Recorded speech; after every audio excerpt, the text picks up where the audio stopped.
Hello दोस्तों, कैसे हैं आप। हम आपका स्वागत करते हैं हमारे चैनल ज्ञान के इन्वेस्टमेंट में। आज दोस्तों हम आपके लिए एक ऐसी हॉरर सच्ची घटना के आधारित कहानी लेकर आए हैं जिसे सुनकर आपको मालूम होगा कि जीवन में की गई हर गलती का हिसाब होता है, बल्कि इस हिसाब को पूरा होने में कुछ समय ज़रूर लग जाता है, पर उससे बचने के लिए कोई रास्ता नहीं बचता। जी हाँ दोस्तों, आज की कहानी है इरफान नामक व्यक्ति की, जो आर्थिक रूप से काफ़ी असहाय था। इसके कारण उसने 20 साल की उम्र में ही ऑटो चलाने का फ़ैसला कर लिया था। कौन जानता था कि उसकी ज़िंदगी में एक ऐसा हादसा होगा कि उसकी ज़िंदगी ही पलट जाएगी। आखिर क्या थी यह कहानी? आइए शुरुआत करते हैं इस कहानी का। आज की कहानी का नाम है वो रात। इरफान पूरे दिन की मेहनत करके अपने घर की ओर निकलता है। इरफान अपने पूरे परिवार की जिम्मेदारी अच्छे से निभाता है। ऑटो रिक्शा पूरे दिन चलाने के बाद इरफान थका हुआ होता है। इसके बावजूद भी इरफान के चेहरे पे खुशी होती है। आज उसकी अच्छी कमाई होती है, इसलिए आज वो बेहद खुश होता है। वह सोचता है कि घर जाते हुए कुछ रास्ते से खाने के लिए ले लेगा। इरफान पूरे दिन ऑटो चलाता है और ओवरटाइम भी देता है, जिससे उसके परिवार को किसी के सामने हाथ ना फैलाना पड़े। आज इरफान को बहुत फ़ोन आ रहे थे। यह फ़ोन उसके परिवार से आ रहे थे। इरफान के बच्चे उसे जल्दी से घर आने को कह रहे थे, क्योंकि आज इरफान का जन्मदिन था।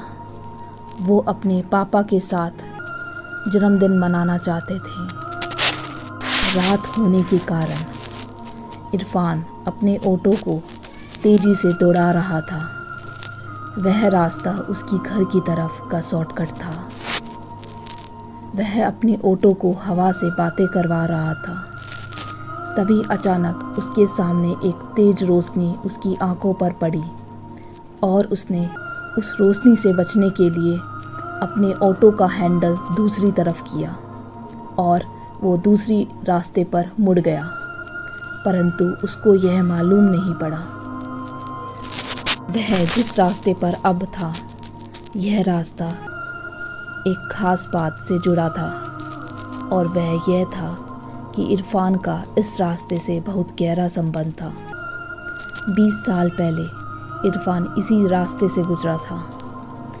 उस रास्ते पर घुसते हुए इरफान को एक अचानक एक ध्वनि सुनाई देती है।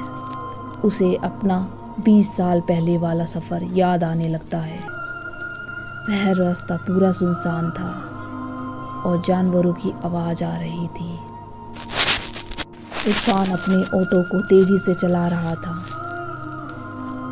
अचानक इरफान के ऑटो के सामने एक लड़की आ जाती है। इरफान उस लड़की की शक्ल देखकर घबरा जाता है। इरफान अपनी आंखों को बंद करते हुए फिर से रगड़ता है और फिर से देखता है, पर अब लड़की रास्ते में उसे नहीं दिखाई देती है। उसी वक्त इरफान के कंधे पर उस लड़की का हाथ आता है। इरफान बेहद घबरा जाता है। इरफान को ठंड में भी पसीने आने लगते हैं। वह लड़की इरफान से बोलती है, भैया आगे की तरफ चलेंगे? इरफान डरते हुए जवाब देता है, नहीं, मुझे अपने घर जाना है। वो लड़की बोलती है, मैं आपको आपके घर ही पहुंचा दूंगी। इरफान डरते हुए उस लड़की को अपने ऑटो में बिठा लेता है। वह अपना फ़ोन निकालता है और अपने फ़ोन को घर पर मिलाने लगता है, पर उसका फ़ोन नहीं लग रहा होता है। वह लड़की उसे बताती है कि यहाँ फ़ोन नहीं चलता, यहाँ नेटवर्क नहीं आते फ़ोन में। अब इरफान बेहद घबरा जाता है जब उसे मालूम पड़ता है कि पीछे बैठी हुई लड़की की शक्ल आगे वाले शीशे में नहीं दिखाई दे रही होती। इरफान उस लड़की को देखने के लिए पीछे मुड़ता है। इरफान का ऑटो से ध्यान भटक जाता है और इरफान का ऑटो एक विशाल वृक्ष से टकरा जाता है। इरफान की मौत वहीं हो जाती है। इरफान के घर का माहौल बहुत चिंतित होता है। पूरी रात इरफान का कोई खबर नहीं मिलता। फ़ोन भी नहीं लग रहा होता है इरफान का। इरफान के बच्चे और पत्नी बहुत ही चिंता में डूबे होते हैं। तभी उनका पड़ोसी उनके पास आता है और इरफान की पत्नी को अखबार दिखाता है और पूछता है, क्या इरफान इस रास्ते से गया था आज? तो उसकी पत्नी मना करते हुए कहती हैं कि नहीं, और मेरे पति ऐसे लापरवाही से ऑटो नहीं चलाते हैं। तभी इरफान के घर के सामने पुलिस की गाड़ी आती है। सभी घबरा जाते हैं। पुलिस के हाथों में एक तस्वीर होती है। वह तस्वीर इरफान की पत्नी को दिखाई जाती है। इरफान की पत्नी उस तस्वीर को देखकर घबरा जाती है और रोने लगती है। इरफान के बच्चे भी बेहद रो रहे होते हैं। पुलिस इरफान की पत्नी से मदद के लिए पूछती है और इरफान की पत्नी मदद के लिए हामी भरती है। पुलिस पूछती है ऑटो के बारे में कि क्या वो ऑटो इरफान का खुद का है। इसके जवाब में इरफान की पत्नी कहती है, नहीं, पहले यह ऑटो इरफान के चाचा जान का था, पर इरफान के जन्मदिन पर उनके चाचा जान ने इरफान को यह ऑटो गिफ्ट किया था।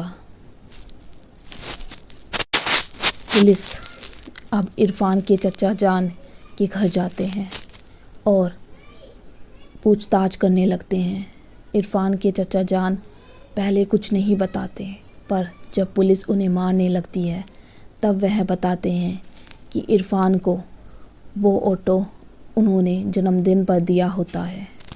वह उस दिन इरफान के साथ गए होते हैं उसी ऑटो में, क्योंकि इरफान का वह पहला दिन था। उन दोनों ने शराब पी रखी होती है। रात हो रखी होती है और सुनसान रास्ते पर वो दोनों ऑटो चलाकर जा रहे होते हैं। उन्हें एक रास्ते में एक लड़की दिखती है और वह लड़की बेहद खूबसूरत होती है। वो उस लड़की को लिफ्ट देते हैं और इरफान उस लड़की की खूबसूरती में डूबते हुए उस लड़की से ज़बरदस्ती करता है। वह लड़की चिल्लाती है, पर उसकी चीख सुनने वाला वहाँ कोई नहीं होता है। यह सब सुनकर पुलिस को सब समझ आ जाता है। पुलिस उस लड़की की फ़ाइल खुलवाते हैं। इरफान के चाचा जान को फांसी की सज़ा मिल जाती है और इरफान को तो सज़ा उस लड़की ने ही दे चुकी होती है। तो दोस्तों, अगर आपको हमारी आज की कहानी पसंद आई है, हमारे